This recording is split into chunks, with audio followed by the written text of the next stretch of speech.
मेरा नाम गोपाल है। उम्र होगी कोई 75 साल। मैं दिल्ली के एक छोटे से इलाके में रहता हूँ, अकेला। बच्चे अपनी-अपनी दुनिया में व्यस्त हैं। बेटा गुड़गाँव में है, बेटी अमेरिका चली गई। फ़ोन आता है महीने में 1-2 बार। पूछते हैं, "पापा ठीक हो ना?" मैं कहता हूँ, "हाँ बेटा, बिल्कुल ठीक।" पर आज रात नींद नहीं आ रही। तो सोचा कि शायद कुछ बातें कह दूँ। किसी से नहीं, बस यूँ ही, जो मन में है। आज से 50 साल पहले, जब मैं 25 का था, तब मैंने सोचा था कि ज़िंदगी सीधी-सादी है। नौकरी करो, शादी करो, बच्चे पालो, घर चलाओ और बस। यही तो करना है ना? मेरे पिताजी ने यही किया था, उनके पिताजी ने भी, तो मैंने भी वही शुरू कर दिया। मैं एक सरकारी दफ्तर में क्लर्क था। सुबह 8 बजे निकलता, 10 बजे पहुंचता। फाइलें, रजिस्टर, चाय, बातें, छुट्टी का इंतजार। शाम को 6 बजे घर लौटता, थका हुआ, चेहरे पर वही भाव जैसे जंग लड़कर आया हूं। घर पर पत्नी होती, नाम था उसका सुमित्रा। शादी हुए अभी 3-4 साल ही हुए थे तब। वो दरवाज़ा खोलती, मुस्कुराती, पूछती, "कैसा रहा दिन?" मैं कहता, "अच्छा।" बस इतना। फिर हाथ-मुँह धोकर खाना खा लेता, अखबार पढ़ता, सो जाता। यही रोज़। वो मेरे लिए चाय बनाती, मेरी पसंद का खाना बनाती, मेरी कमीज़ों को इस्त्री करती। जब मैं बीमार पड़ता तो रात भर जागती। मेरे माँ-बाबूजी आते तो उनकी सेवा करती। कभी शिकायत नहीं की। और मैं सोचता था कि ये तो उसका काम है, ये तो होना ही चाहिए। यही तो पत्नी करती है। मैं तो बाहर जाकर कमाता हूँ ना, घर का खर्चा उठाता हूँ। बाकी सब तो उसकी ज़िम्मेदारी है। मैंने कभी उससे नहीं पूछा, तुम्हारा दिन कैसा रहा? कभी नहीं कहा, थैंक यू या तुम बहुत अच्छी हो। कभी नहीं पूछा, तुम्हें क्या चाहिए? तुम्हारा कोई सपना है? मुझे लगता था कि प्यार तो है ही, दिखाने की क्या ज़रूरत? हम साथ हैं, घर चल रहा है, ये बच्चे हैं, सब ठीक है, तो फिर बोलने की क्या ज़रूरत? मैंने प्यार को आदत समझ लिया था। फिर बच्चे बड़े होने लगे। बेटा राजेश, बेटी अंजलि, दोनों को स्कूल भेजना, फीस भरनी, किताबें लानी, ट्यूशन लगवानी। मैं और व्यस्त हो गया, ओवरटाइम करने लगा, छुट्टियों में भी काम करता। सोचता था, बच्चों के लिए कर रहा हूँ, उनका भविष्य बनाना है। पर बच्चों के साथ कितनी बार बैठा, कितनी बार उनसे पूछा, तुम्हें क्या अच्छा लगता है? कितनी बार उन्हें गले लगाया। मुझे याद है, एक बार राजेश ने ड्राइंग कॉम्पिटिशन में पहला इनाम जीता था। वो भाग कर आया, बोला, "पापा देखो।" मैंने अखबार से नज़र नहीं हटाई। बोला, "अच्छा, रख दो वहाँ।" वो चुपचाप चला गया। आज भी मुझे वो चेहरा याद है। उसकी आँखों में जो उम्मीद थी, वो बुझ गई थी उसी पल। मैंने सोचा था कि बच्चे समझ जाएँगे, मैं तो उनके लिए ही तो मेहनत कर रहा हूँ। पर बच्चों को मेहनत नहीं, मौजूदगी चाहिए होती है। उन्हें चाहिए कि आप उनकी बात सुनें, उनके साथ हँसें, उन्हें गले लगाएँ। पर मैं तो बस ज़िम्मेदारियाँ निभा रहा था। साल बीतते गए, बच्चे बड़े हुए, नौकरियाँ लगीं, शादियाँ हुईं, घर से निकल गए, अपनी-अपनी ज़िंदगी शुरू हो गई और एक दिन घर में सिर्फ़ मैं और सुमित्रा बचे। मैंने सोचा था कि अब आराम करेंगे, अब तो सारी ज़िम्मेदारियाँ पूरी हो गईं, अब तो साथ रहेंगे, बातें करेंगे।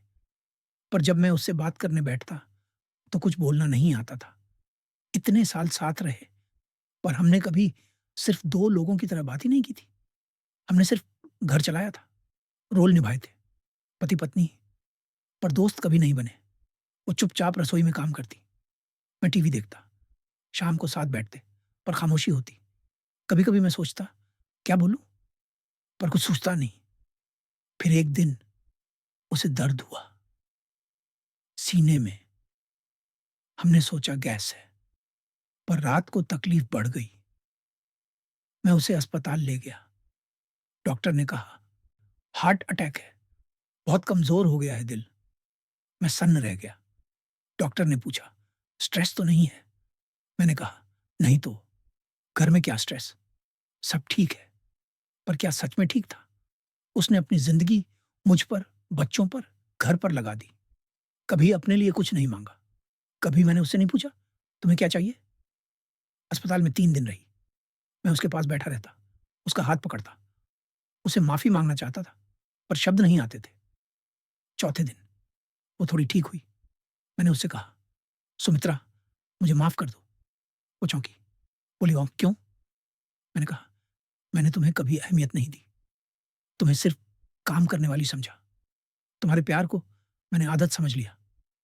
उसकी आँखों में आँसू आ गए। उसने मेरा हाथ पकड़ा, कहा, "गोपाल, मैं नाराज़ नहीं थी। बस कभी-कभी अकेली महसूस करती थी। तुम पास होते थे, फिर भी दूर लगते थे। उस रात अरे मुझे समझ आया कि मैंने क्या खोया है। मैंने ज़िंदगी भर ये सोचा कि प्यार का मतलब है साथ रहना, खर्चा उठाना, ज़िम्मेदारियाँ निभाना। पर प्यार का मतलब है सुनना, देखना, महसूस करना। प्यार का मतलब है किसी को बताना कि वो अहम है। प्यार का मतलब है वक़्त देना, जो सिर्फ़ उसका हो। मैंने प्यार को आदत समझ लिया।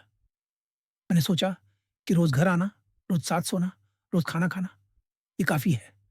पर ये काफ़ी नहीं था। सुमित्रा 3 साल पहले गुज़र गई।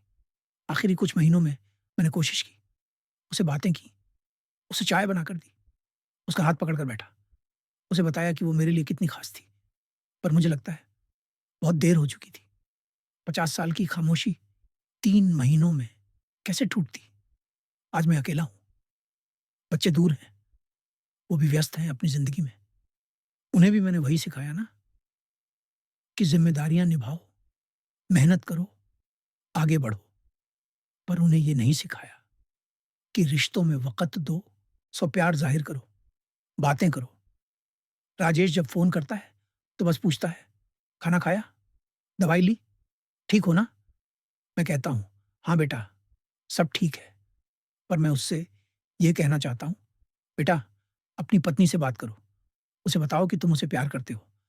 अपने बच्चों के साथ वक़्त बिताओ। उनकी छोटी-छोटी खुशियों को देखो, उन्हें गले लगाओ।" पर मैं कहता नहीं, क्योंकि मुझे लगता है, मैं कौन होता हूँ ये बताने वाला? मैंने खुद तो किया नहीं। आज रात इस कमरे में अकेला बैठा हूँ। दीवारों पर तस्वीरें लगी हैं, शादी की फ़ोटो, बच्चों की बचपन की फ़ोटो, सुमित्रा की आखिरी तस्वीर। मैं इन तस्वीरों को देखता हूँ और सोचता हूँ, क्या मैं उस वक़्त भी इतना ही दूर था? शायद हम सब ऐसे ही हैं। हम सोचते हैं कि प्यार तो है ही, दिखाने की क्या ज़रूरत? और हम सोचते हैं कि साथ रहना ही काफ़ी है। हम सोचते हैं कि ज़िम्मेदारियाँ निभाना ही प्यार है, पर नहीं, प्यार है किसी को सुनना, उसकी बात को अहमियत देना, उसकी छोटी खुशियों में शामिल होना, उसे बताना, बार-बार बताना कि वो अहम है। प्यार है किसी के साथ सिर्फ़ बैठना, कुछ ना करना, बस साथ होना, हाथ पकड़ना, आँखों में देखना। प्यार है वक़्त देना, अपना असली वक़्त, जिसमें मोबाइल नहीं हो, टीवी नहीं हो, बस वो इंसान हो। मैंने ये नहीं किया। मैंने प्यार को आदत समझ लिया। अगर आप मुझसे युवा हैं, अगर आपके पास अभी वक़्त है, तो मैं आपसे एक बात कहूँगा। अपनी पत्नी से, अपने पति से, अपने माँ-बाबूजी से, अपने बच्चों से और आज ही बात करो। उन्हें बताओ कि वो अहम हैं, उनकी बातें सुनो, उनकी आँखों में देखो, उनके साथ वक़्त बिताओ। ये मत सोचो कि वो समझ जाएँगे, ये मत सोचो कि प्यार तो है ही, ये मत सोचो कि कल कर लेंगे, कल कभी नहीं आता।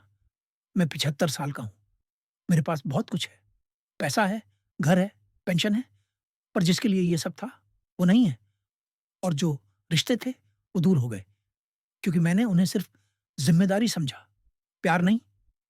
आज अगर मुझे एक मौका मिले, तो मैं वापस जाऊँगा। उस दिन जाऊँगा, जब सुमित्रा ने पहली बार मुझे चाय बनाकर दी थी। मैं उससे कहूँगा, "बहुत अच्छी बनी है, थैंक यू।" मैं उस दिन जाऊँगा जब राजेश अपनी ड्राइंग लेकर आया था। मैं अखबार छोड़ दूँगा, उसे गले लगाऊँगा, कहूँगा, "मुझे तुम पर गर्व है।" मैं उस दिन जाऊँगा जब अंजलि ने पहली बार साइकिल चलाई थी। मैं उसके साथ दौड़ूँगा, हँसूँगा और ताली बजाऊँगा। पर वो दिन गए, वो पल गए। अब सिर्फ़ यादें हैं और पछतावा। तो मैं बस इतना कहना चाहता हूँ, प्यार को आदत मत समझना, रिश्तों को हल्के में मत लेना। वक़्त निकालो, बातें करो, सुनो, महसूस करो, वरना एक दिन तुम भी अकेले बैठे होगे और सोचोगे, काश! मेरा नाम गोपाल है। मैं 75 साल का हूँ और आज मैंने ये बात इसलिए कही क्योंकि शायद शायद कोई सुन ले और अपने प्यार को आदत ना समझे। बस इतना ही।